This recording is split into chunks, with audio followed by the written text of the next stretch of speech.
বন্ধুরা, আমি কলকাতাবাসী হয়েও জানতামই না যে কলকাতার বুকে এত সুন্দর একটা দুর্গা মন্দির আছে। একটু আধটু নাম শুনে থাকলেও যাওয়া হয়নি কখনো। তাই আজ বেরিয়েই পড়লাম দুর্গা মাকে দর্শন করার জন্য। মন্দির দর্শনের সাথে সাথে তোমাদের বলে দেব কলকাতার সবচেয়ে বড় এই দুর্গা মন্দির কখন খোলা থাকে, কখন আরতি হয়, কখন কখন বিনামূল্যে ভোগ প্রসাদ দেওয়া হয়, মন্দিরে খুব সহজে কিভাবে আসবে, পুজোর ডালিটাই বা কোথা থেকে কিনবে।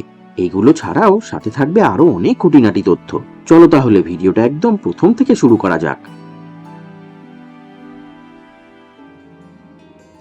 দাঁড়িয়ে আছি এখন বাইপাসে।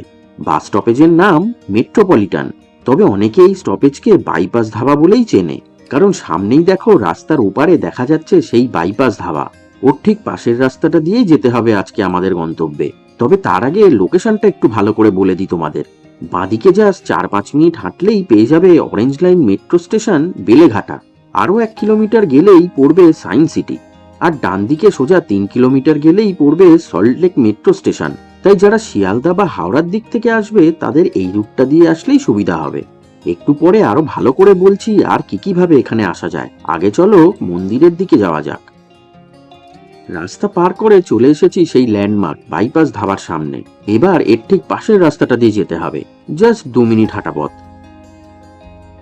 2 মিনিট হেঁটেই চলে এসেছি আজ আমার গন্তব্যে, অপূর্ব সুন্দর কলকাতার সবচেয়ে বড় দুর্গা ঠাকুরের মন্দিরের সামনে। সামনে থেকে যতটা সুন্দর দেখতে, ভিতরটা তো আরো সুন্দর। ভিতরে টোটাল 5টি মন্দির আছে, তাই চূড়ার সংখ্যাও মোট 5টি। 4 কোণায় 4টে এবং মাঝখানে বড় একটি।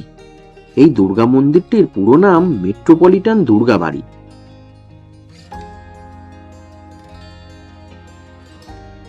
আমি এসেছি বিকেলবেলা। ঘড়িতে এখন সময় 4:45, তাই মন্দির এখনো খোলেনি, কারণ মন্দিরের টাইমিং প্রতিদিন সকাল 6টা থেকে দুপুর 1টা, আবার বিকেল 5টা থেকে রাত 10টা। মন্দির খোলার আগে মন্দিরের দুদিকে কি কি আছে সেটা একটু চলো দেখিয়ে দিই তোমাদের। ডান দিকে আছে একটি ডালার দোকান, নাম পূজা ঘর। এখান থেকেই তোমরা পুজো দেওয়ার ফুল, মালা, মিষ্টি সহ সব রকম পুজো সামগ্রী পেয়ে যাবে। পাশেই আছে বিনামূল্যে পানীয় জলের ব্যবস্থা।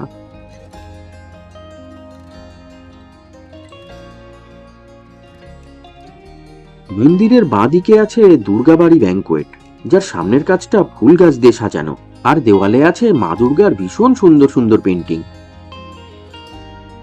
আচ্ছা, তোমরা কি জানো কলকাতার বুকে একটি দুর্গা মিউজিয়ামও আছে? সেখানে রাখা আছে বেশ অনেকগুলো সুন্দর সুন্দর দুর্গা ঠাকুরের প্রতিমা। অলরেডি ভিডিও করেছি সেটা নিয়ে, ইচ্ছা হলে দেখে নিতে পারো, নিচে লিংকটা দেওয়া আছে। মন্দিরের আশেপাশের পরিবেশটাও বেশ দারুণ। মন্দিরের পাশেই আছে বেশ সুন্দর একটা বাঁধানো পুকুর।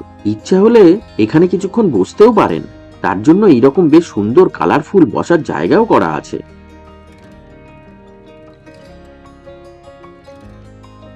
মন্দিরের মেন গেটের দুপাশে বিনামূল্যে জুতো রাখার জায়গা আছে।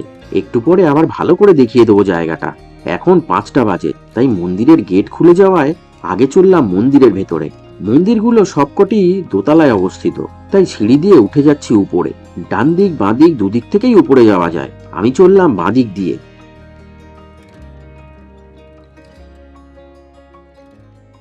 উপরে উঠেই বুঝতে পারলাম রাস্তা থেকে মন্দিরের সৌন্দর্যটাকে ভালো করে বোঝাই যায় না যে পুরো মন্দিরটা কতটা সুন্দর। প্রথমেই পেয়ে গেলাম প্রভু জগন্নাথ দেবের মন্দির। 4 কোণায় যে 4টি মন্দির আছে তার মধ্যে এটি একটি। বাহ, বেশ সুন্দর। জয় জগন্নাথ। পাশে পিতলের তৈরি শ্রী শ্রী রাধাকৃষ্ণের বিগ্রহও আছে দেখছি।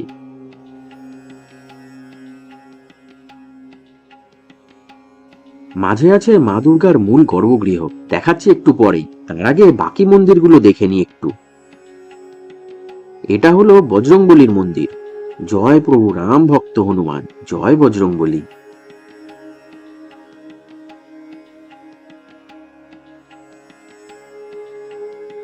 এরপর দেখলাম শিব ঠাকুরের মন্দির। এখানে রয়েছে একটি শিবলিঙ্গ। ওম নমঃ শিবায়, হর হর মহাদেব। এখানে প্রতিটি বিগ্রহ কিন্তু সকাল সন্ধে নিত্য পুজো করা হয়। পাশের মন্দিরে অধিষ্ঠানরত মা কালী। এই মন্দিরটাও খুব সুন্দর করে সাজানো। জয় মা, জয় মা কালী। পুরো মন্দিরটা যেদিকেই চোখ যাবে ভালো লাগবে, এতটাই পরিষ্কার পরিচ্ছন্ন এবং ওয়েল মেনটেন্ড। প্রতিটা মন্দিরের পাশেই আছে এরকম প্রদীপ ধূপকাঠি জ্বালানোর জায়গা। মূল গর্ভগৃহটি জাস্ট 2 মিনিটের মধ্যেই খুলবে শুনলাম। ততক্ষণে মন্দিরের ছাদটা দেখো, কি সুন্দর ফল সিলিং এর কাজ। আস্তে আস্তে সব লাইটগুলো জ্বলে উঠছে বলে দেখতে আরোই সুন্দর লাগছে। ওই দেখো, বলতে বলতে এবার খুলে যাচ্ছে মূল গর্ভগৃহের গেট। চলো সামনে থেকে মাকে প্রণাম করে আসি। মা দুর্গা এখানে বিরাজমান সপরিবারে, মানে শ্রী লক্ষ্মী, গণেশ, কার্তিক, সরস্বতী সবাই আছেন মায়ের পাশে। রোজ সকাল সন্ধে দুবেলাই মাকে পুজো করা হয়। দুপুর 1টায় এবং বিকেল 8টা নাগাদ প্রতিদিন শালপাতার বাটিতে করে সবাইকে বিনামূল্যে ভোগ প্রসাদ বিতরণ করা হয়। কখনো খিচুড়ি, কখনো পোলাও, আর কখনো লুচি, সুজি বা আলুর দম দেওয়া হয়। প্রথম দেখাতে বিগ্রহগুলি পিতলের মনে হলেও আসলে এগুলো অষ্টধাতুর তৈরি। এত বড় আর এত সুন্দর দুর্গা ঠাকুরের মন্দির কিন্তু কলকাতার বুকে আর কোথাও নেই।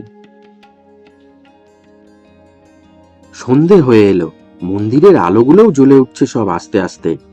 সব আলো জ্বলে উঠলে অনেকটা স্বর্ণ মন্দিরের ন্যায় মনে হয় এই দুর্গা মন্দিরটিকে। মন্দিরের চারিদিকে রাস্তা করা আছে মন্দিরটিকে প্রদক্ষিণ করার জন্য। চলো প্রদক্ষিণ করতে করতে তোমাদের আরো কিছু তথ্য দিয়ে রাখি এখানকার। এখানে প্রতিদিন 3 বার আরতি হয়, সকাল 9:15, দুপুর 12:30 আর সন্ধে 7টায়, এবং দুবেলাই মাকে পুজো দেওয়া যায়। তবে আমি বলবো সকালের দিকে আসলে 12টার মধ্যে আসুন এবং বিকেলে আসলে সন্ধে 6:30টার মধ্যে আসুন। এখানে দুর্গা মাকে ভোগ নিবেদন করেও পুজো দেওয়া যায় এবং ভোগ প্রসাদ বিতরণও করা যায়। সেক্ষেত্রে কত টাকা খরচ পড়বে সেটা জানার জন্য ডেসক্রিপশন বক্সে দেওয়া নাম্বারটাতে একটু কল করে নিলেই এখানকার কর্তৃপক্ষ বিস্তারিত সব বলে দেবেন। এই যে দেখো, মন্দিরে ঢোকার মেন গেটের দুপাশেই আছে এরকম বিনামূল্যে জুতো রাখার জায়গা এবং হাত ধোয়ার জন্য জলেরও ব্যবস্থা আছে। যারা শিয়ালদা ও হাওড়ার দিক থেকে আসবে তারা মেট্রো ধরে চলে এসো সল্টলেক স্টেডিয়াম মেট্রো স্টেশনে। তারপর স্টেশন থেকে বেরিয়েই পেয়ে যাবে বাস। নামতে হবে মেট্রোপলিটন বা বাইপাস ধাবা বাস স্টপেজে। তারপর তো জাস্ট 1 মিনিট হাঁটা পথ, যেমনটা একটু আগেই দেখালাম। আর যারা অন্য জায়গা থেকে বাসে করে আসবে তাদের বাইপাসগামী বাসে উঠে বাইপাস ধাবা অথবা মেট্রোপলিটন স্টপেজে নামতে হবে। আরো বলে রাখি, এই মন্দির থেকে বেরিয়েই বাইপাসে উঠে ডান দিক ও বাঁদিকে জাস্ট 10 মিনিট ও 15 মিনিট গেলেই সায়েন্স সিটি ও সুভাষ সরোবর লেক পেয়ে যাবে ঘুরতে যাওয়ার জন্য। নিচে সেই ভিডিও দুটোর লিঙ্কও দিয়ে রাখলাম, দেখে নিতে পারো। প্রথমবার এই মেট্রোপলিটন দুর্গাবাড়িতে এসে আমার তো অসাধারণ লাগলো। ভিডিওটা দেখে তোমাদের কেমন লাগলো কমেন্ট করে জানিও। তোমরা কি কখনো এসেছো এই দারুণ মন্দিরে সেটাও জানিও কমেন্ট করে। ভিডিওটা ভালো লাগলে একটা লাইক করে দিও আর শেয়ার করে দিও চেনা জানা সকলের সাথে। ভালো থেকো সবাই, আজকের মতো তাহলে টাটা।